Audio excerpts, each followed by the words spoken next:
Velvet Antler Technologies. Who are they and what do they do? All that right here on Gun Talk Hunt. And if you're looking for game care, this is your episode.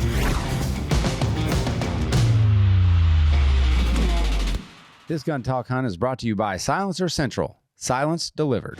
Welcome in, Gun Talk Hunters. I'm your host, KJ, and I'm recording from Range Ready Studios because you know what? This is our first show in here, and it's just that cool. I don't hear any problems with the sound, so we're right on schedule, which is how we like to be. And today we're talking about game care. We're talking about game care after the shot and long after the shot. So I'm joined with Velvet Antler Technologies, Darrell, Gogert, and AJ Pozzuoli. Did I say those right? Yep, correct. Perfect. Man, there's a lot to talk about when it comes to game care, and we're gonna kind of dive into what people need to know. But first, not a lot of people are going to be familiar with Velvet Antler Technologies. Darrell, how about you give us a little bit of background on Velvet Antler?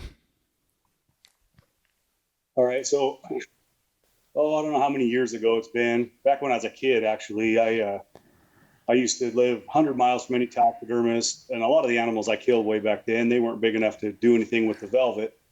You know, I just kind of threw them away, threw them in the shed, and the velvet would fall off. And I always hated it because I loved the velvet. So moving on later in my later years, I decided, man, I need to start keeping this velvet. And I lived in a small town in rural Nevada, didn't have access to anything. So I started just essentially mixing my own compounds and spraying them on these antlers each year to try to figure out what works. And I finally came up with a concoction that I started using every year and doing my buddy's deer. And it kind of started there. And I moved to Idaho, didn't really do nothing with it, kind of kept it in my pocket and watched the velvet, make sure it wasn't falling apart or anything, had a couple deer mounted. In 2011, I met AJ and he said, man, let's do something with this thing. And we kind of started rolling with it. And, you know, we get people say, hey, you guys have created this. Why can't you figure this out? You know, so that's how different products have evolved by us trying different things and testing products and seeing how they react. And today, here we are. Well, I came across you guys at NRA show by happenstance. You guys were out at Houston, and you know the final day of the show, I was kind of walking by, and I'm a hunter at heart, and that's all I'm ate up with it, and had no clue. I had no clue, and now it's starting to change my thought process. And you guys are coming up with solutions that I've been dealing with for years. The slippage of hide out in the field and stuff like that, and preserving our trophies. And that's really what we want to do, because I think we all kind of want to pay the ultimate respect for our animals, and they feed us, and you know, and we watch them grow, and we see them out, and we put on this beautiful stock, and it's heartbreaking to see trophies break down. We've got a mess of them here in the office that just haven't seen the TLC that's needed. AJ, how about talking a little bit about the need for this product, and really who's it for? Yeah, absolutely. So, you know, we have a slew of products, and I'm sure we'll get to those in greater detail. But, you know, really when we're talking about taxidermy care in general, you know, as you mentioned, is we've got kind of before, during, and after, right? So if we're focusing on the after portion, like some of those hides I see behind you there, you know, a lot of people don't know that, you know, it's not just one and done, right? When you're done at a taxidermist and you take it home, you are not done caring for that animal, whether it be a duck, a goose, right, a bear. It doesn't matter what it is. Every single species requires aftercare. And we've heard everything from, you know, using a duster, using compressed air, using alcohol. I mean, anything and everything you can think of. We've talked to customers and potential customers of ours about how they manage and take care of their game. And unfortunately, the sad truth is most people don't. You know, it's almost mind-boggling, how many people we talk to that say, oh, I never really thought about it. I just hang it up when I get home and, you know, I just get to stare at it. It's like, well, unfortunately, it's like anything else. It requires maintenance. It's like a vehicle. So this product, Velvet Clean, is specifically designed for any person that has any type of taxidermy in their house, from a bear rug to a bear mount to a duck, anything. So that's one of the common questions we get is, what can I use it on? And our answer is simple. Anything that's been taxidermied, anything that has feathers, hair, hide, whatever it is. Yeah, that's it. Go for it. Oh, no. I was just going to say, and aside from the product being excellent at removing dirt, dust, and oils, what it really does that no other product out there can compare to it is, if you're not familiar with taxidermy, there's roughly 6 different types of beetles and mites and other types of larvae that'll get in there and actually eat away at that keratin in the hair, including velvet, including hard antler. It doesn't matter what it is. So our product will not only kill off any of those that are potentially in there, it'll actually eradicate them and keep them from coming back. Wow. Darrell, give us a little rundown of the kind of the first really product that you guys came to market with and really started to promote heavily, given your experience and how you developed it. So like I said early on, Velvet is the first one. And it's funny because I never even really had a name for it way back when. I just created a product that I knew worked and knew drew the blood out of the actual membrane and cured and set the antler and made the velvet stay in place for years and years. So that was our first product we ever put out, and we take a lot of pride in that one. I'd love to know the count on the amount of heads that have been done with it since it came to market, but it's in the thousands now, in the last 3 years. But we have very, very, very good success. We've done everything from fresh early season July antlers all the way into the end of the season, from halfway set peeled off antlers to rotting maggots in them that people call us and say, man, I didn't know what happened. And we help them fix those as well. No kidding. Well, I think that's one of the, I don't know.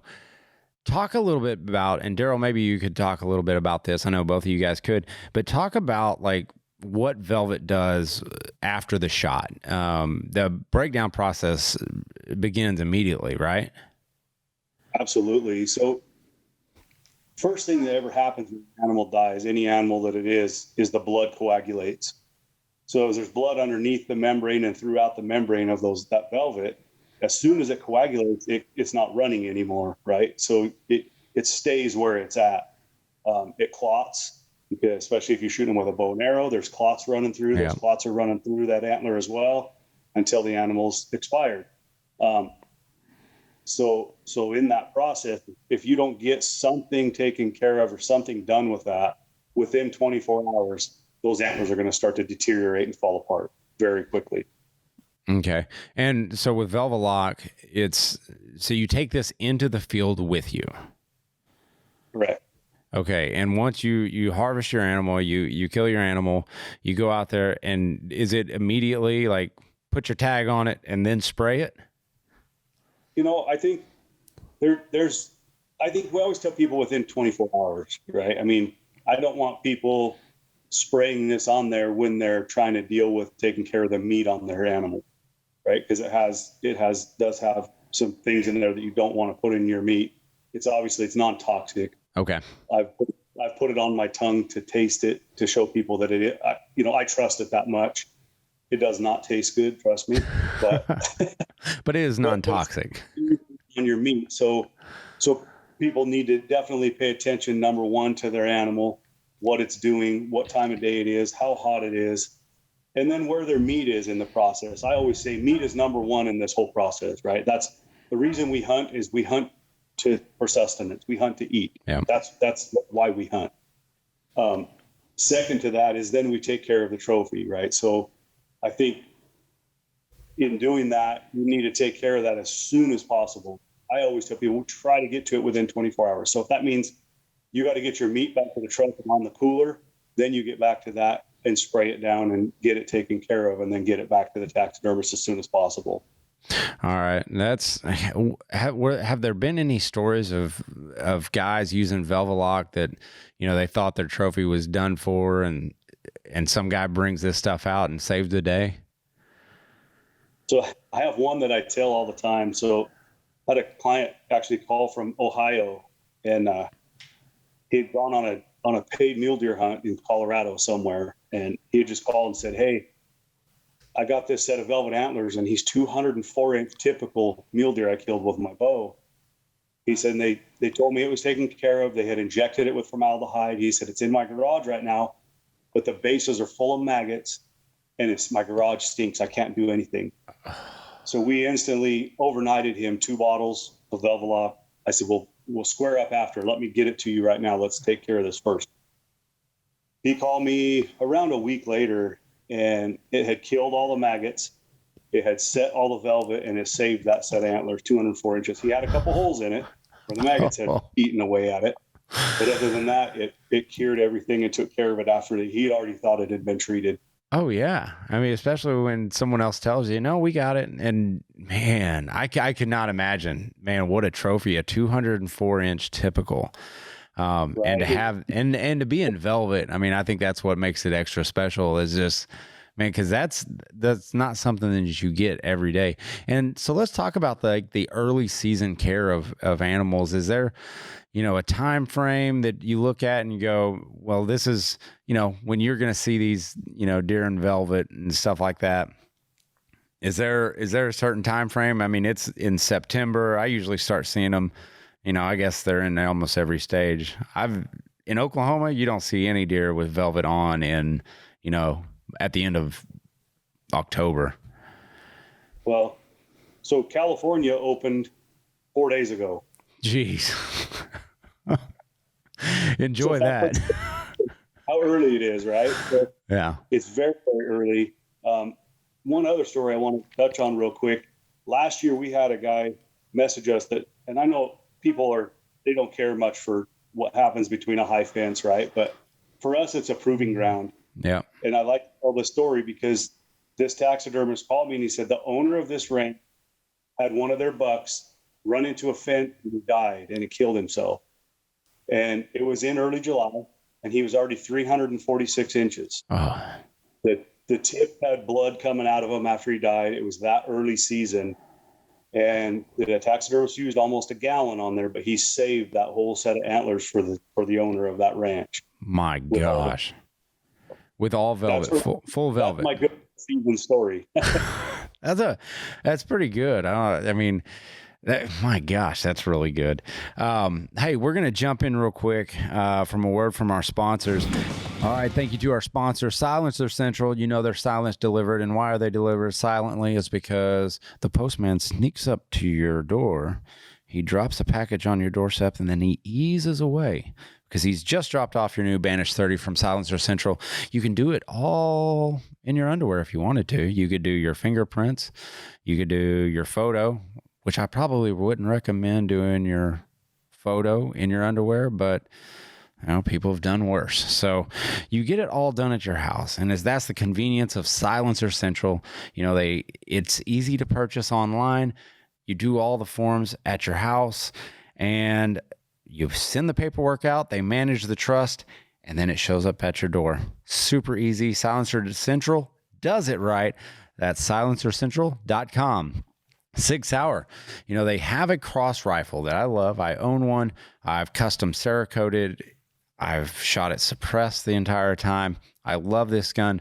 But the big news right now is the 10 millimeter. They just brought out one. It's 5 inches, 18 shots. I mean, come on. Are you kidding me? 10 millimeter, full size.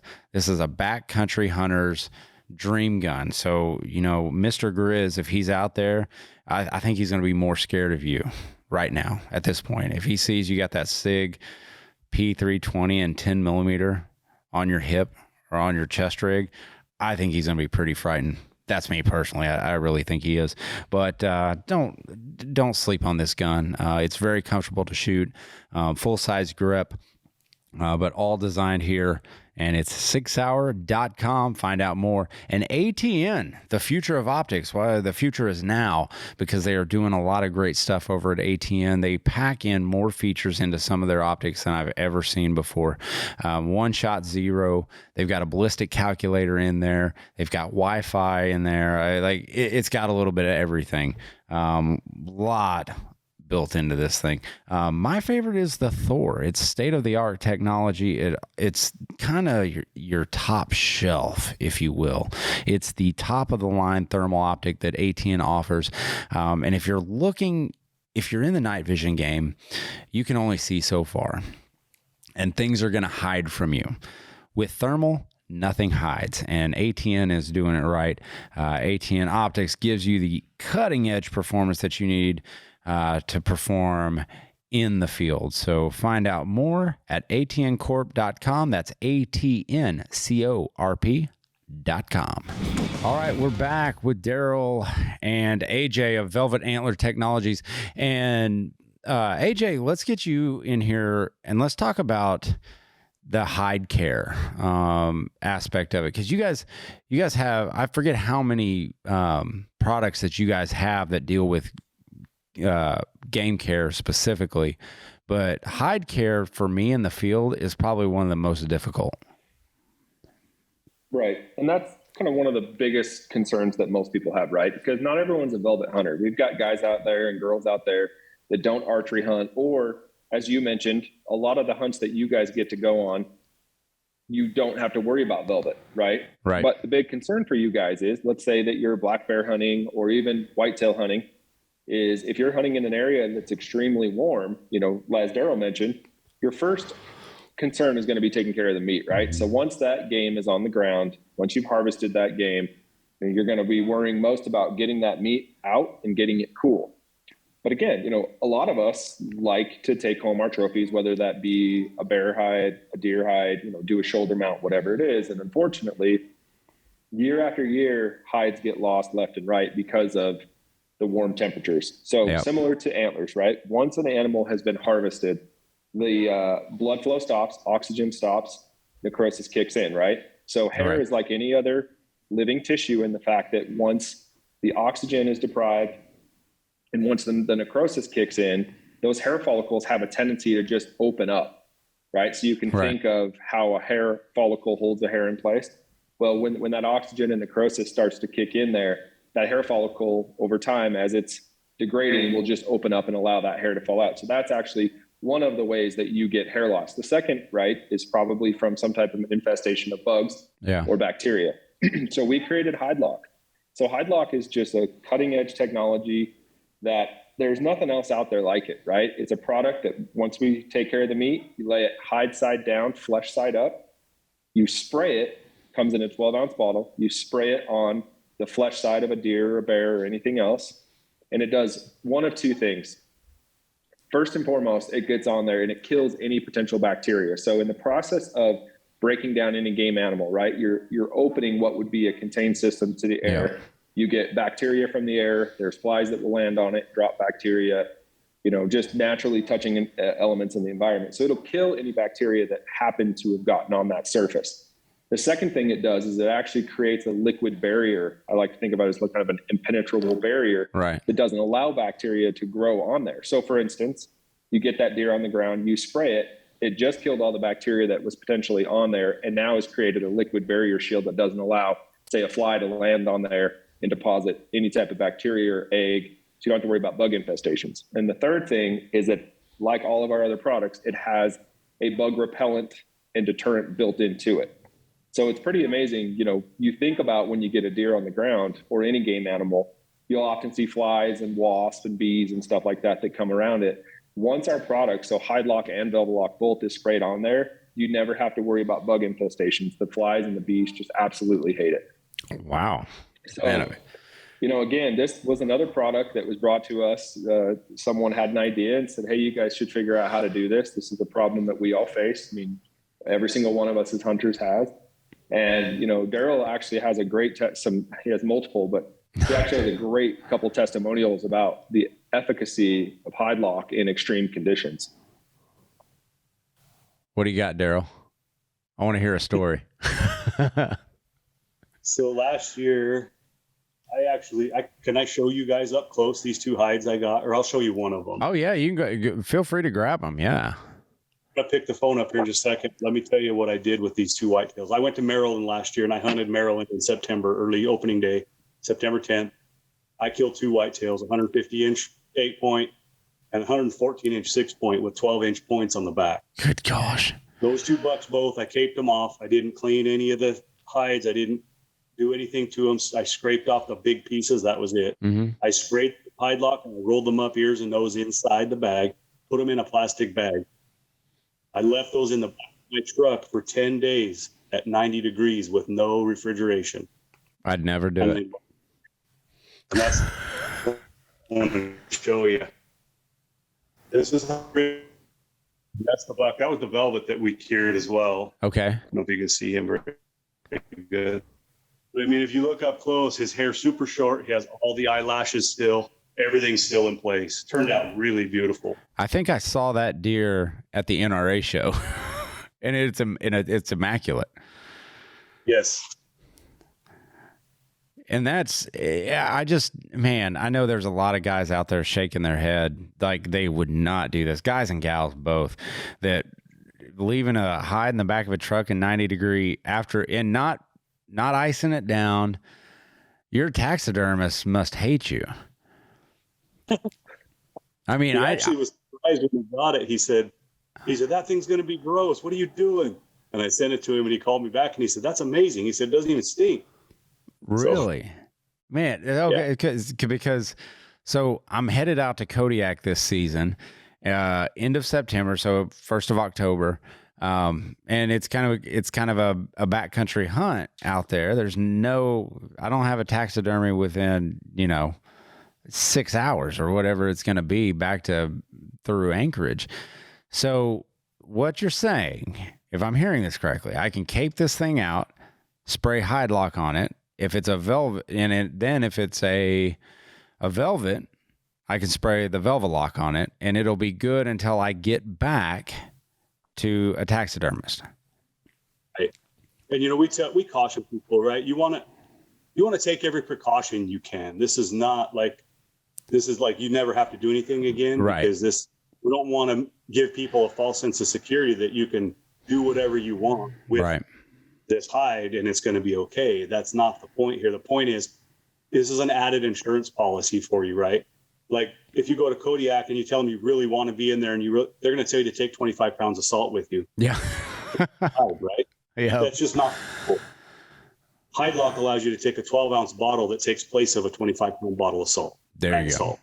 And I think that peace of mind is really what guys are looking for. I think they want that assurance that, like, okay, I can stave off, the breakdown of the hides or the velvet to get me to where I need to be. Right. And the velvet, generally, by the time you get to wherever you're going, it's probably going to be close to being done and set and preserved forever. Oh, really? The hide, on the other hand, if you roll it up and put it in a plastic bag, it will actually keep that hide just like when you got it skinned out and done. So when your taxidermist gets it, he has a fresh, clean hide.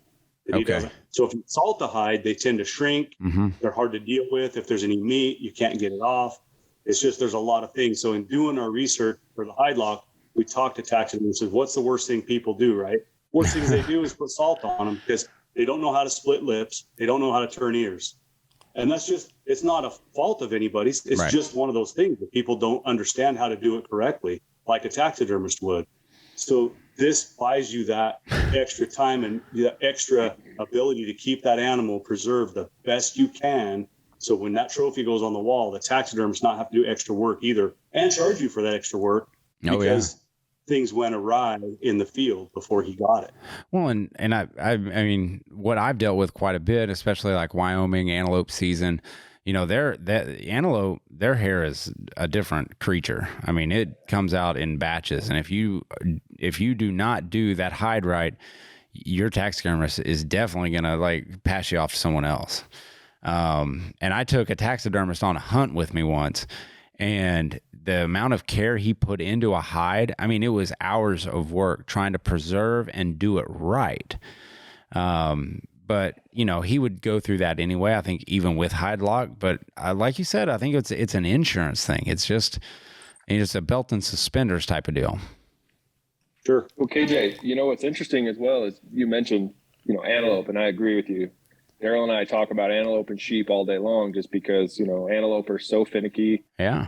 They're just so particular, and sheep in particular, most people, when you go to hunt sheep, it is a lifelong dream. It's a very expensive hunt, or it's been a lifetime of putting in points, and so the example that Darrell gave you is a great testimonial to us really putting it through the ringer. That's Darrell and I taking the time to test our product on our own stuff. But right. Darrell, if you have a second, you should tell them the story of the sheep going through Texas, because that again is a lifelong hunt, and the product did its job. So yeah, it was a good testimonial for us. We had a taxidermist up in Washington State. He was very skeptical on how the products would work. So he called us and got some hide lock because he was going on an out at sheep hunt down in Texas. Well, when he got down there, killed his sheep, was headed back home, and he got held up for a few days at the airport. And during those days, his out at sheep sat out on the tarmac in Houston, Texas for a few days. And he was just worried as heck that it was going to lose that cape. And after it got all said and done and got back from the tannery, he said that thing turned out amazing. Oh, really? On the tarmac in Houston. So that's just another one of those stories, right? Like a success story that somebody that was very skeptical, that wanted to use it, he tried it, now he's in love with it. So and that's a great point, and I think it kind of spurred a thought. If you're listening to this, I'm sorry, but like you missed KJ's aha moment. So many hunters nowadays are traveling to hunt. And a lot of these guys are saving up for these big expensive tags or these once in a lifetime hunts, or, they're taking their dads or their moms on these great hunts. And you cannot always determine what airlines do.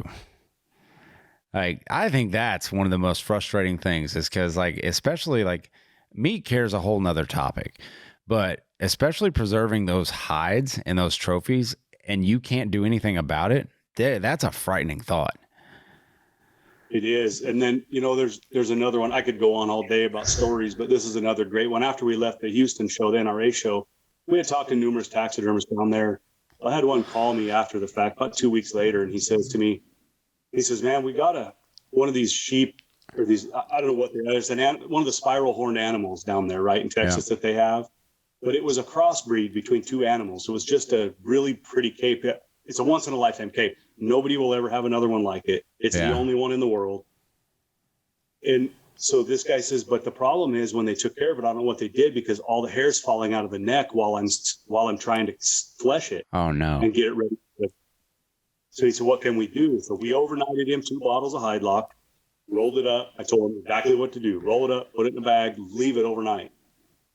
He called me 2 days later after he took it back out of the refrigerator after it had sat with the hide lock on it. He said, you're never going to believe it. He said, all the hair set, it won't fall out anymore. No kidding. So we killed all the bacteria and saved this once in a lifetime animal's hide that, he would have had to pay thousands and thousands of dollars to try to get it replicated again.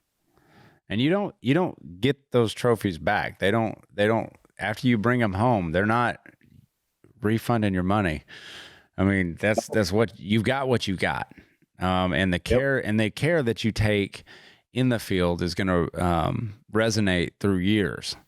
Because my goal is the trophies behind me, the trophies on this table, that, everything that I've got, I want my kids to be able to like go back and look at it and go, oh yeah, I remember when Dad brought that one home. Like, man, there's memories being passed down. And it's not just, about the hunt at the time. But let's talk about a little bit about aftercare of trophies, because we've had multiple conversations, and like you guys said, whether it's a Swiffer or whatever it is, what care do you guys offer that goes beyond the hunt? Go ahead, AJ. You do this a lot because you did the videos and all on this one. I'll let you tackle it. Thank you. So, JJ, I kind of, spoke a little bit about it earlier. So the aftercare, in my opinion, is one of the most important, right? Because you've done all the work to get it there. Right. You've utilized, whether it's our products or, other methods of say putting it on ice, doing whatever, you finally have that trophy back. And I love your example and your testament of giving stuff to your kids. Like, I have a deer that my grandfather shot in 1969 in Colorado that is literally my prized possession. Like, I would probably get rid of everything else I have aside from that one deer. And not just because he's a giant, but it's the story that came with it.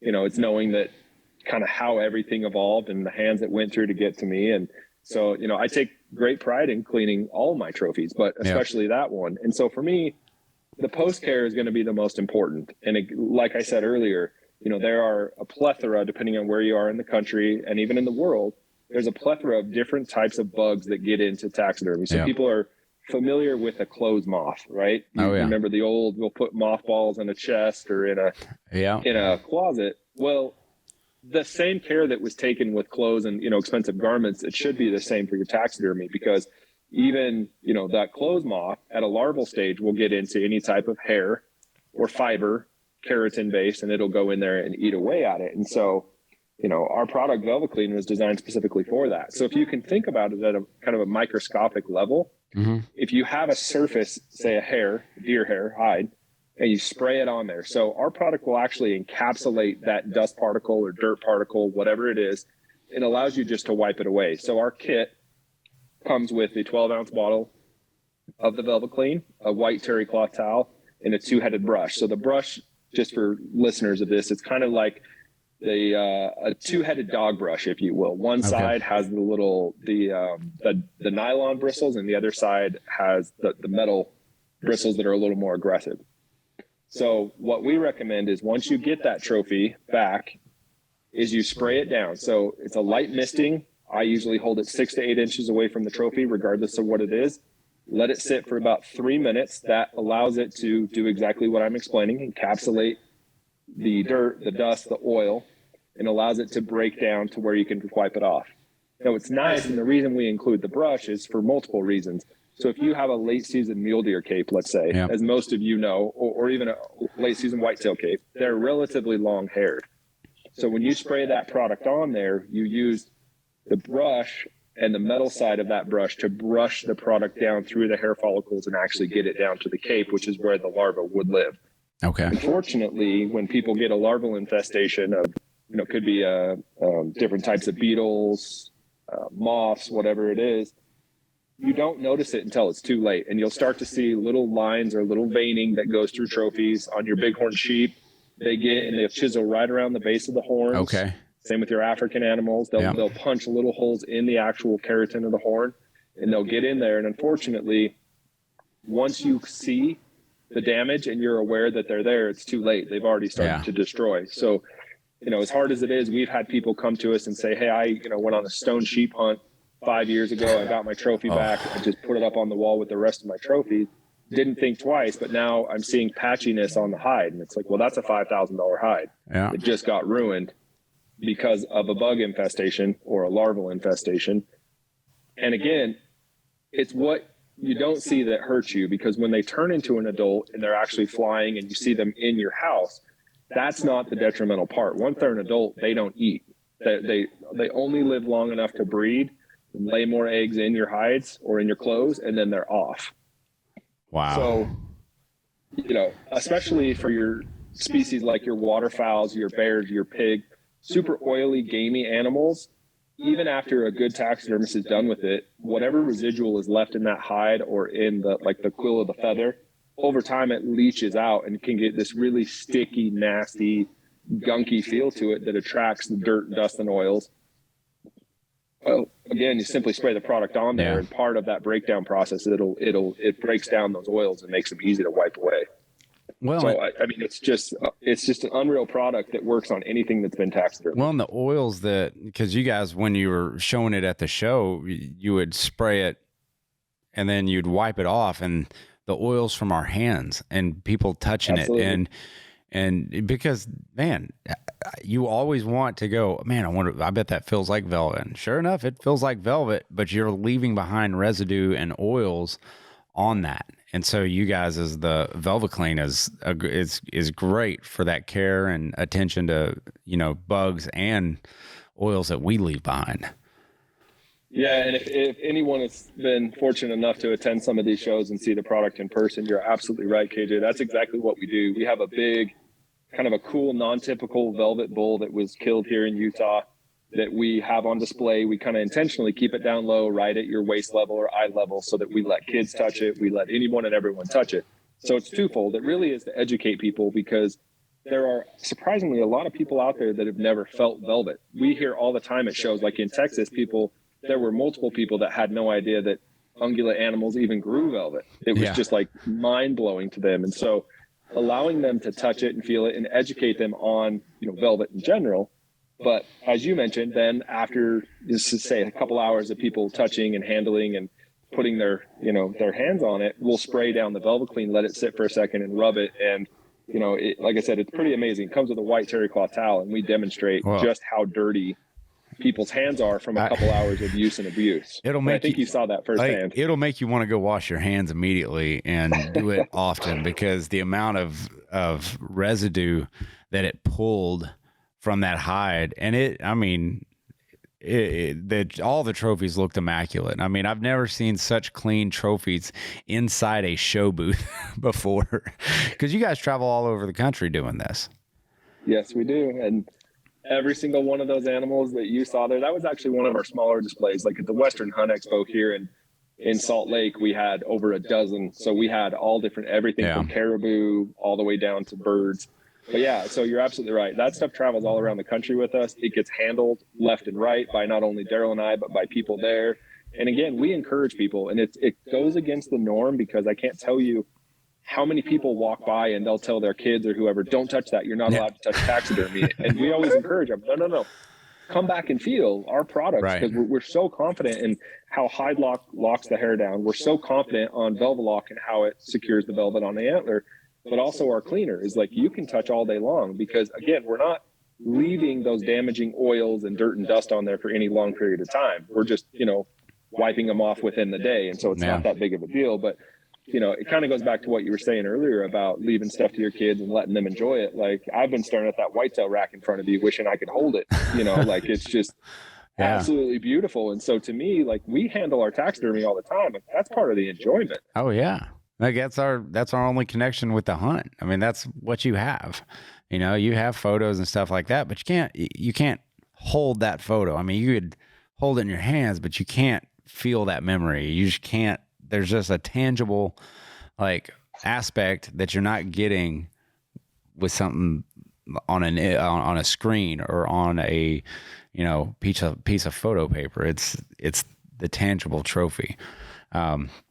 Man, you guys, well, tell everybody where you can go find out more about Velvet Antler Technologies. So we can be found on social media, just talked over you there for a second. So we can be found on both social media platforms, so Instagram and Facebook. We can be found at Velvet Antler Technologies is the handle. We can be found on YouTube at Velvet Antler Technologies. We also have a full-fledged website where individuals can go buy directly from the website, www.velvetantlertechnologies.com. And depending on where you're located, and we're currently in the process of updating the website with this, but we are featured in a plethora of archery shops, taxidermy studios, and big box stores. And so just a quick pro tip that I'm going to go do before you head on that trip of a lifetime.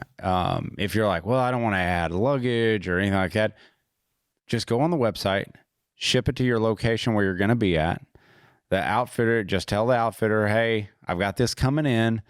They're going to say, okay, they're going to put it in the corner. When you get there, it's already there. So that was a tip AJ gave me at the show. He was like, hey, before you head out to Kodiak, just go online, order it, send it up there. And that's exactly what I'm going to do. Yeah, we actually do that frequently. So there's a lot of guys and gals that go on those dream hunts. They're hunting caribou. They're going to hunt, velvet moose or whatever. We'll ship it to a rental car agency, your hotel, an outfitting service. Really, it's any place if you're going to be there long enough to pick up a package, meaning we'll ship it well in advance. So like you mentioned, KJ, like you could ship it to a small rental car place up in Alaska and just tell them, hey, I had a package delivered here. They'll throw it in the car for you and off you go. And it's not that you can't carry our products via checked in your bag or whatever, but it just alleviates the concern of, what if the airline loses my bag? What if, the airline damages my bag and spills the product or damages the container?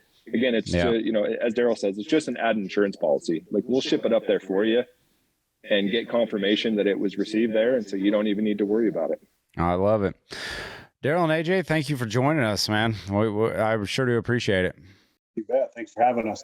Yeah, thank you. All right, gun talk hunters, you know the drill. Keep those muzzles pointed in a safe direction and always be on the hunt.